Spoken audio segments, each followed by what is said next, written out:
లా convent దగ్గరికి వచ్చేసింది. ఇంకా 2 డేస్లో 16th రిలీజ్. మేమంతా వెయిటింగ్ ఆడియన్స్ రెస్పాన్స్ గురించి. ఫస్ట్ ఆఫ్ ఆల్ నాగార్జున గారికి, నిమ్మగడ్డ ప్రసాద్ గారికి, అలాగే జీకే గారికి నేను థ్యాంక్స్ చెప్పుకోవాలి. అనుకోకుండా నిర్మలా కాన్వెంట్ ఆఫర్ రావడం అసలు మేము ఎక్స్పెక్ట్ చేయలేదు, అది అందరికీ తెలిసింది. అప్పుడే ఇంట్రడ్యూస్ చేయకూడదు అనుకున్నాం మేమైతే, బట్ సబ్జెక్ట్ చాలా బాగుంది. అలాగే నాగార్జున గారు ప్రొడ్యూసర్, నిమ్మగడ్డ ప్రసాద్ గారు ప్రొడ్యూసర్, ఇంతకంటే మంచి డెబ్యూ రాదు. ఇంకొకటి ఒక గుర్తుండిపోతుంది, నిర్మలా కాన్వెంట్ అనే సినిమాలో నేను చేశాను అనేది రోషన్ కూడా గుర్తుంటుంది. ఆయనకి ఎక్స్పీరియన్స్ మామూలుగా అయితే మేము తర్వాత ఇట్లా చేయాలి ఎలా చేయాలి మేము చెప్పేదానికంటే నెక్స్ట్ ఆయన ఎలా వెళ్ళాలి, ఏం చేయాలి, సినిమాకి ఏం కావాలి, ఎలా ఉండాలి అనేది డెఫినెట్గా నేను అనుకుంటున్నాను. నిర్మలా కాన్వెంట్ సినిమా ఎక్స్పీరియన్స్తో డెఫినెట్గా తనకు తనే ఇక ఇంప్రూవ్ అవుతానికి ఛాన్సెస్ ఎక్కువ ఉంటుంది. సో మంచి ఎక్స్పీరియన్స్ నిర్మలా కాన్వెంట్ అతనికి. ఆ రోజు కనుక రాంగ్ నిర్ణయం తీసుకుని ఉంటే కనుక ఈరోజు నిర్మలా కాన్వెంట్లో ఉండేవాడు కాదు, వేరే వాళ్ళు ఎవరు ఉండేవాళ్ళు. So I'm very happy. దేవుడు భగవంతుడు మా కరెక్ట్ టైంలో డిసిషన్ కరెక్ట్ చేసుకునేలాగా చేశాడు. నేను షూటింగ్స్కి జనరల్గా ఒక్కసారి వెళ్ళాను, 2 సార్లు వెళ్ళాను. నేను ఫస్ట్ రోజే వెళ్ళాను ఎలా చేస్తున్నారు ఏంటి అని. టెన్షన్ పడలేదు, చాలా కూల్గా చేసుకుంటూ వెళ్తాం. తర్వాత నాకు కాన్ఫిడెన్స్ వచ్చింది, ఓకే తనే చేసుకొని మనం వెళ్ళి టెన్షన్ పెట్టద్దు ఇంకా ఎక్కువ అని. అలాగే ఇంట్లో కూడా తను ఎప్పుడు షూటింగ్స్కి రాలేదు, మిస్సెస్ షూటింగ్కి వెళ్ళా అసలు అది ఎప్పుడు కూడా.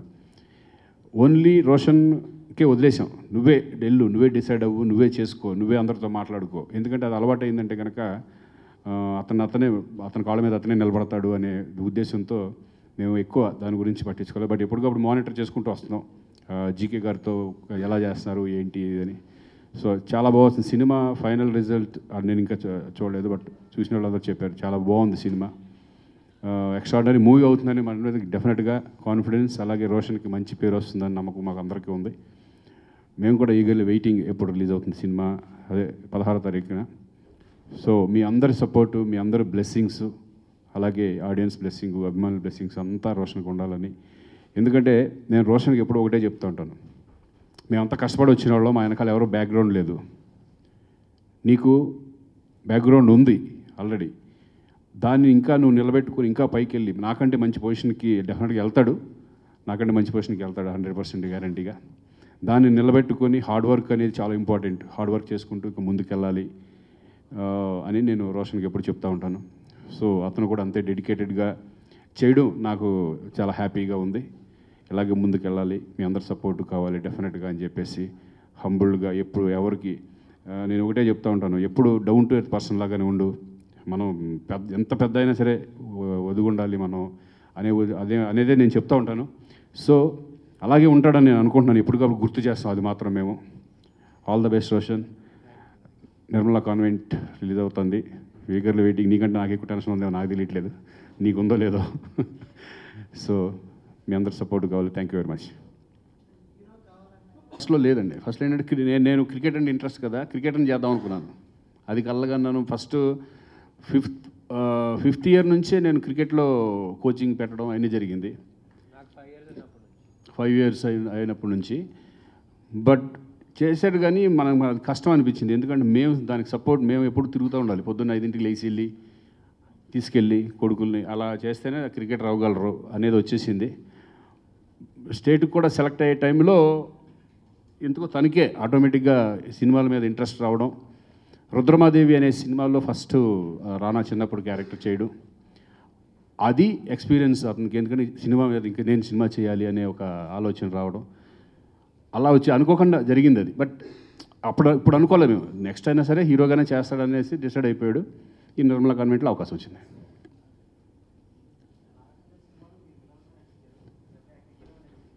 జనరేషన్ గ్యాప్, నాకు సపోర్ట్ ఎవరు లేరు, మరి నేనేం చేస్తాను.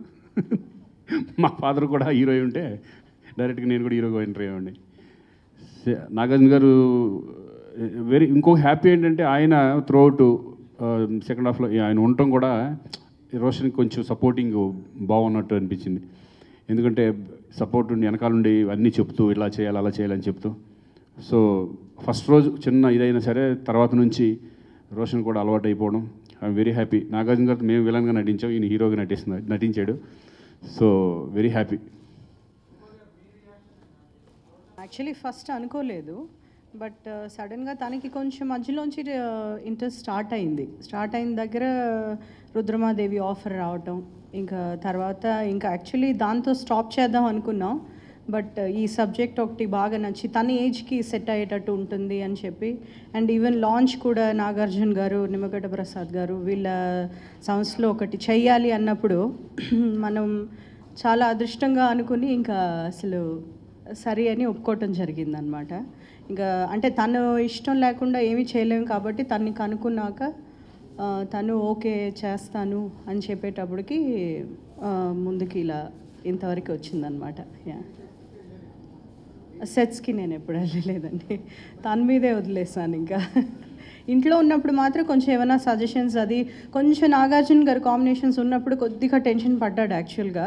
బట్ అయినా కొంచెం తనకి ధైర్యం చెప్పి అంత చేసేటట్టుకి ఆయన కూడా కొంచెం బాగా ఫ్రీగా తనతో మాట్లాడటం, ఎక్కువగా ఇంటరాక్ట్ అవ్వటం, అలా చేయటం మూలంగా తనకి ఆ ఫ్రీనెస్ వచ్చేసి అంత కంఫర్ట్గా జరిగిందనమాట. యా, స్టడీస్కి కొద్దిగా ఉండింది కానీ బట్ అయినా మనకి షూటింగ్స్ వరకు జీకే గారు చాలా పర్ఫెక్ట్గా ప్లాన్ చేసి అసలు ఇంకా ఎగ్జామ్స్ కానీ ఏమైనా క్లాస్ టెస్ట్ అవి జరుగుతున్నప్పుడు ఇంకా దానికి కొంచెం ఇబ్బంది లేకుండా కరెక్ట్గా ప్లాన్ చేసుకున్నారు కాబట్టి యాక్చువల్గా షూటింగ్ కూడా ఇంత లేట్ అవటానికి కారణం కూడా అదే అనమాట. యా, ఈవెన్ ఇది ఒకటే కాకుండా స్కూల్లో వాళ్ళు కూడా కొంచెం మనకి బాగా ఫ్లెక్సిబుల్గా ఉన్నారు కాబట్టి ఇంకా కొంచెం చేయటానికి ఒక అవకాశం దొరికిందనమాట. యా, ఫస్ట్ కళ్ళలో నీళ్ళు వచ్చింది. మనం ఎంత యాక్ట్రెస్ అయినా పిల్లల్ని ఒకసారి అలా చూసేటప్పటికి మనకేంటంటే ఆ స్క్రీన్లో మన అబ్బాయి అలా కనిపిస్తున్నాడు అనేటప్పటికి యాక్ట్రెస్ ఒక హీరో వైఫ్ అనేది పక్కన పెట్టేసి ఒక మదర్ అనే ఫీలింగ్ వచ్చేస్తుంది. సో ఇంత చిన్న ఏజ్లోనే తను ఆ లెవెల్లో అంటే ఏమీ తను కష్టపడకుండా తన ఒక లక్తో అలా వచ్చేసింది అన్నప్పుడు ఐ ఫెల్ట్ రియలీ హ్యాపీ. కొంచెం ఎమోషన్ అయ్యాను కూడా అప్పుడు. యా, యా, యాక్చువల్లీ అనుకోలేదు తను అలా మాట్లాడతాడని. ఇంట్లో ఎక్కువ మాట్లాడాడు యాక్చువల్గా. సో తన మనసులో మా గురించి ఇంత అభిప్రాయం ఉంది అనేది అక్కడ చూసేటప్పటికి ఇంకా అంటే లైక్ ఏ మదర్కైనా ఒక ఫీల్ వస్తుంది కదా. So the same way even I got. అప్పుడు నాకు ఎక్స్పీరియన్స్ లేదు, నాకు ఇప్పటికీ భయం. ఏమి ఇప్పుడు తెలియదు, మీ అందరూ తెలియదండి, అందరికీ తెలుసు. ఎవరో అడిగారు మీ నాన్న నీకు అంటే మమ్మల్ని చూసి నేర్చుకున్నావు నువ్వు. But so I very happy అండి, ఎందుకంటే మాట్లాడడం అనేది కూడా ఒక కళ. మైక్ ముందు మాట్లాడడం నేను ఇప్పుడు కొంచెం అప్పుడు పర్వాలేదు కానీ బిగినింగ్లో అసలు మాట్లాడేవాడు కదా, మీ అందరికీ తెలిసింది అది. మైక్ చూస్తే వీళ్ళందరూ మీరందరూ అడిగేవాళ్ళు, చాలామంది అడిగేవాళ్ళు, మీ అందరికీ తెలుసు. బట్ పారిపోయేవాడిని. బట్ రోషన్ ఏంటంటే ఆ స్టబర్నిటీ ఉండటం, నీట్గా మాట్లాడడం అన్నీ కూడా నేనే ఎక్స్పెక్ట్ చేయలేదు అసలు ఇట్లా మాట్లాడతాడని. ఎందుకంటే ఇంట్లో కూడా చాలా తక్కువ మాట్లాడేవాడు. స్టేజ్ మీద బట్ నేను కూడా చిన్న ఎమోషనల్ ఫీల్ అయ్యాను మొన్న.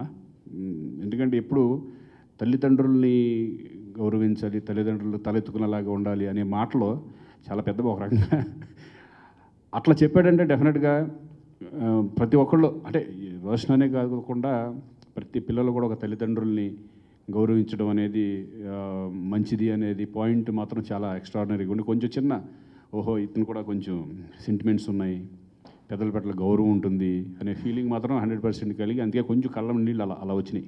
ఆనందపరచలేదు. నేను మూవీ ఇంకా చూడలేదు, ఈరోజు చూస్తున్నాను.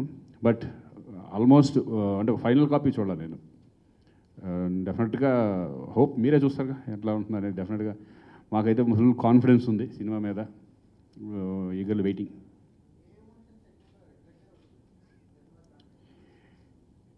యా, ఇది అంటే love story, pure love story కాబట్టి సెంటిమెంట్ సీన్స్ కూడా చాలా బాగా చేశాడు. ఎందుకంటే ఒక డెబ్యూ చేసే అతను సెంటిమెంట్ సీన్ చేయలేక చాలా కష్టం. ఇప్పుడు తను బాగా సెంటిమెంట్ చేస్తుంది, నేను నాకు కాన్ఫిడెన్స్ సెంటిమెంట్ చేయడం. బట్ రోషన్ సెంటిమెంట్ సీన్స్ అలా చేస్తాడని మాత్రం నేను ఎక్స్పెక్ట్ చేయలేదు. చాలా కష్టం సెంటిమెంట్ సీన్స్ ఫస్టే చేయాలంటే కనుక. చాలా ఇన్వాల్వ్ అయ్యి చాలా ఫీల్తో చేసిన సీన్స్ నాకు ఎక్స్ట్రాడినరీగా అనిపించినాయి కొన్ని సీన్స్. సో అన్నీ ఇటు లవ్ సీన్స్ కానీ కొంచెం చిన్న ఎంటర్టైన్మెంట్ సీన్స్ కానీ ఇవన్నీ కూడా చాలా బాగా చేశాడు అనుకుంటున్నాను నేను.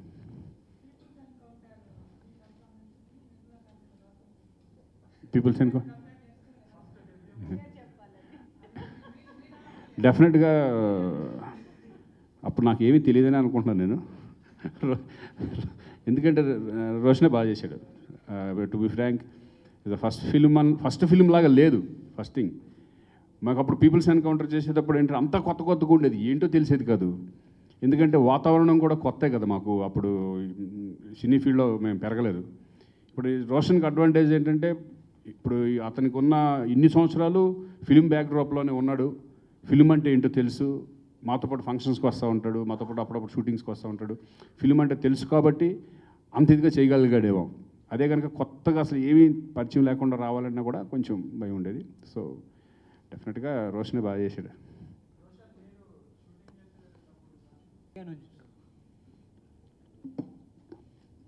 అంటే ఎమోషనల్ సీన్స్ ఉన్నప్పుడు జనరల్గా అలాంటి కొంచెం కొన్ని కష్టమైన సీన్లు ఉన్నప్పుడు అడిగాను. అమ్మని నాన్నిద్దరిని అడిగాను. సో అది గ్లిసరిన్ అవన్నీ పెట్టుకొని కొంచెం సిచ్యువేషన్లో ఫీల్ అయ్యి అసలు ఫుల్ ఫోకస్ పెట్టి నువ్వు వేరేది ఏం ఆలోచించకు, జస్ట్ ఆ సిచ్యువేషన్ నీ ఒరిజినల్ లైఫ్లో ఎలా జరిగిందో అలాగే రియాక్ట్ అవ్వు, నీకు వెంటనే ఆ ఎమోషన్ వచ్చేస్తుంది నీ ఫేస్లో అన్నారు. సో ఇలాంటి చిన్నవి చాలా అడగడం జరిగింది. యా అదే ఆడియో లాంచ్లో కూడా చెప్పాను కదండి, ఫ్రెండ్స్ అంటే జనరల్గా మారుతారు. ఒకరు ఎవరైనా సక్సెస్ఫుల్ పొజిషన్కి వెళ్ళినప్పుడు ఫ్రెండ్స్ అందరు మారుతారు. కానీ ఏరా పోరా నుంచి హే రోషన్ ఎలా ఉన్నావు అన్న వరకు వస్తారు. కానీ నా ఫ్రెండ్స్ ఇప్పుడు కూడా ఏరా పోరా అంటున్నారు. సో సపోర్ట్ ఇస్తున్నారు. ఇప్పుడు ఇంతకుముందు ఎలా సపోర్ట్ ఇచ్చారో ఇప్పుడు కూడా హీరో అయినా కూడా అదే సపోర్ట్ ఇస్తున్నారు. వేరే విధంగా ఏం చూడట్లేదు, నన్ను ఒక ఫ్రెండ్ లానే చూస్తున్నారు. ఇంతకుముందు ఎలా చూస్తారో అలాగే చూస్తున్నారు.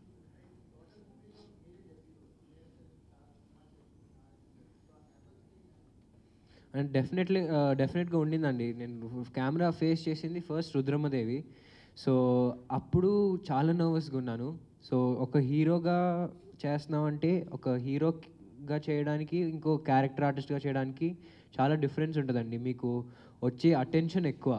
ఒక హీరోగా సినిమా చేస్తే వచ్చిన అటెన్షన్ ఎక్కువ, క్యారెక్టర్ ఆర్టిస్ట్గా చేస్తే వచ్చే అటెన్షన్ ఎక్కువ. సో ఈ ఫిల్మ్లో చాలా నర్వస్గా ఫీల్ అయ్యా. ఫస్ట్ 3 days సాంగ్తోనే స్టార్ట్ చేసాం, అంటే మెల్లమెల్లగానే వెళ్ళాం. ఈజీ సీన్స్తో తర్వాత టఫ్ సీన్స్కి వెళ్ళాం. సో స్టార్టింగ్లో ఎవరికైనా నర్వస్నెస్ చిన్న టెన్షన్ ఉండేది. సో దాని తర్వాత అలా వెళ్ళిపోయింది అనమాట.